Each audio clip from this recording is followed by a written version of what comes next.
Hi, I'm Miri. I'm in the Tel Aviv area. My husband is mobilized. He's up north. My three kids all serve in the military down south in different areas. And I say that because when you talk to Israelis right now, that's part of who we are. How many funerals have you been to? Who do you know? Who do you know that's dead? Who do you know that's kidnapped? Who do you know that's affected?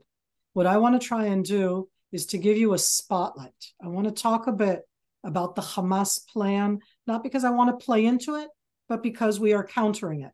But we need to understand a bit of that plan to understand both the resilience, amazing, of Israeli society, but of the overall horrific atrocities that were planned on purpose against Israeli society as part of the terror event, which is continuing. So I'm going to go through it systematically a bit later on in the program. For those who want, there will be a chance to ask some questions. Right now, I'm going in and I'm saying for myself and for you, what I'm going to say right now is hard. It's tough. Yes, you've heard it before. I'm doing it systematically. You got to breathe in deep. On October 7th, Hamas enacted a genocidal terror mega plan. It is unprecedented in history. It's unprecedented in terrorism. There's nothing to compare to. I'm going to talk afterwards a bit about that 3.5 weeks, but the plan itself for Hamas is playing out, not necessarily in the way they wanted to, but it is playing out in 3 stages. The first stage was to come in with an immense amount of terrorists, never seen before, over 3,000 terrorists coming into Israel proper and simultaneously attacking over 35 different Israeli Jewish communities and the music festival. I say all of that up front because every single one of you know one of the communities, the kibbutz or the moshav or Sderot or Ofakim or somebody from the music festival or the Bedouins who live down. Everybody is around there. This isn't something that is just specific. It is the state of Israel. The Hamas plan was to go way deeper than they went. So in that sense, as I'm saying, this isn't about yay for us. I just want you to be aware that the plan itself was to come in, murder, kill, torture, burn, and all of the additional terms that I just don't want to talk about right now. That was in the plan. But the reason that was in the plan was to create chaos and terrorize Israeli society. To create chaos and terrorize is what Hamas wanted to do. So that first stage on purpose is to come in, to do it simultaneously, to do it in such a way where you're murdering people. They came in also in Israeli soldier uniforms. They took soldier uniforms off soldiers that they killed. They did all of that to add to the chaos, to the horrific atrocities that they committed on October 7th. Behind them, part of the plan, and as I say, that's part of the chaos, came in what I'm going to call the marauding mob that killed, tortured, and burned even more. Within the plan itself, different segments were told only to kill, and other segments were told to take hostages. Hamas have done a plan that is so unprecedented that in each portion you go, that's something of terrorism, but no Hamas, no organization, no terrorism in the world has ever done something like this, that combined burn the earth, torch the earth, in the most horrific way, take the hostages, because let's get to stage number 2. Stage number 2 of that Hamas plan, which is part of what you're living right now overseas, it's a dual stage, is that from Saturday night already, initially they uploaded both in the social media, in the different channels, Telegram, Instagram, Facebook, both the atrocities themselves, but what they were showing from the Hamas perspective is how they are going at the heart of Israeli society, because I'm going to expand in a moment on us. Meaning, look, the Israelis are weak. Look, the Israelis are falling apart. Look at what we did, and so proud of themselves. And they uploaded that all of Saturday the 7th. Saturday night the 7th, and towards the 8th, as part of a pre-plan, Hamas have been systematically already then removing the uploaded content, stating from Saturday that all that they attacked is the military, that what they did is a military attack against the military because they are the resistance and they are doing this to save the Palestinians. And that has been what both Hamas have said, but that has been, and it's the hardest part of everything going on, that as part of the pre-plan, they put out such a position that in the last 3.5 weeks, Israel has to prove that the atrocities happened. Here we are, still trying to understand the depth of the 1,400 people that we don't even know who they are because they were burnt to crisp, because they were tortured, mutilated in such a way.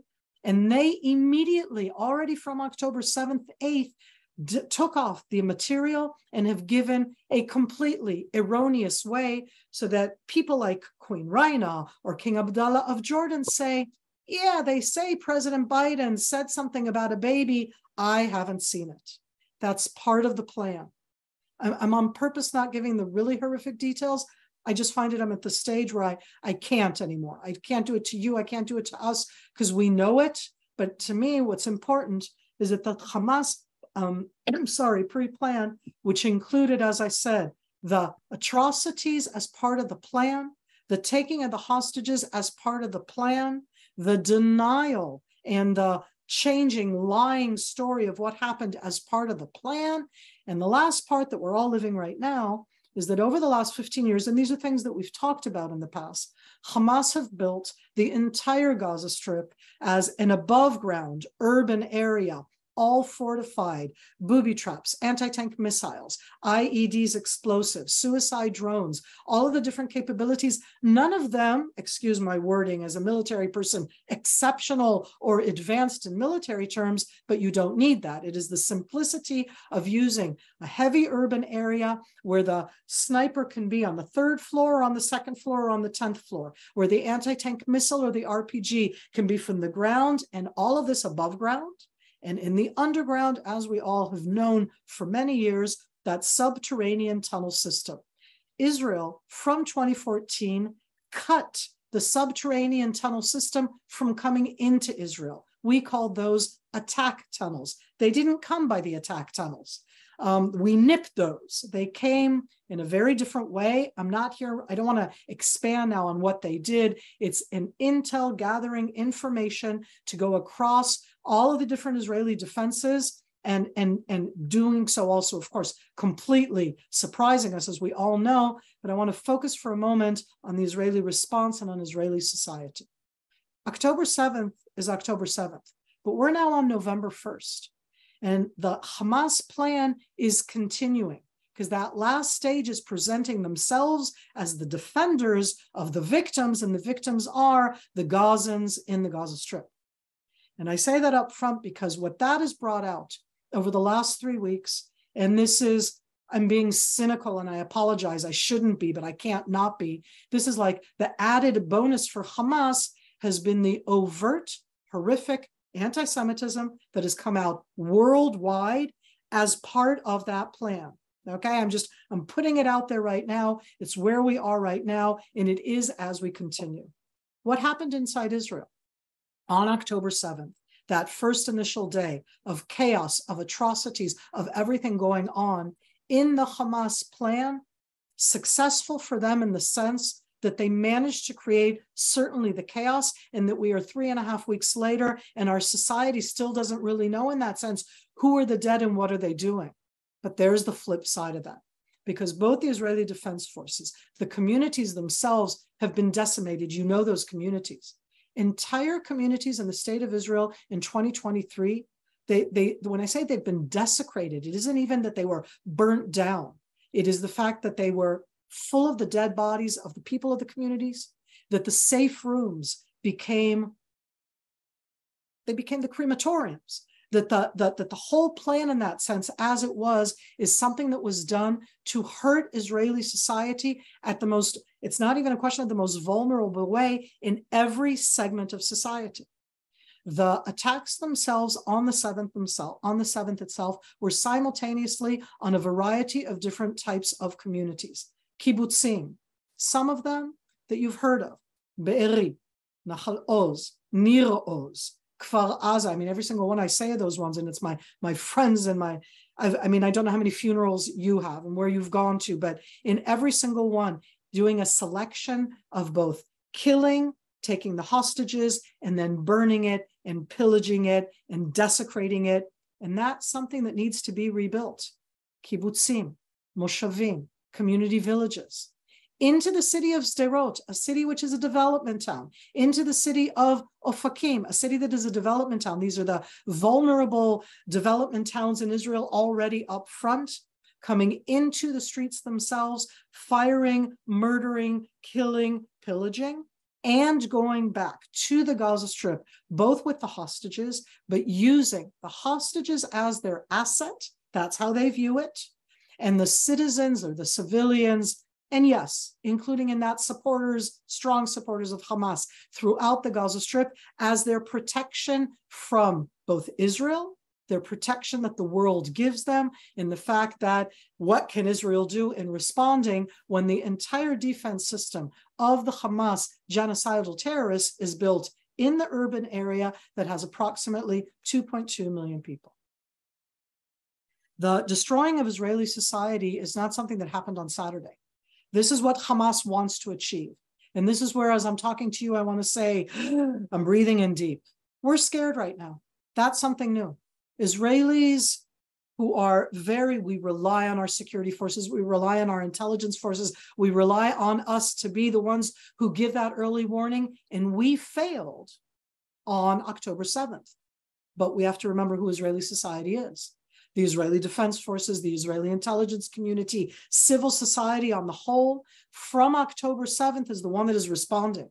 It is out there. It is trying to help. But when I say trying to help, for the first time ever in the state of Israel, we have 250,000 Israelis, when I say dislocated, that have either all of the communities and the remnants of the over 20 communities from the south that cannot go back to their homes, and there are additional moshavim, kibbutzim, and communities that cannot go back there.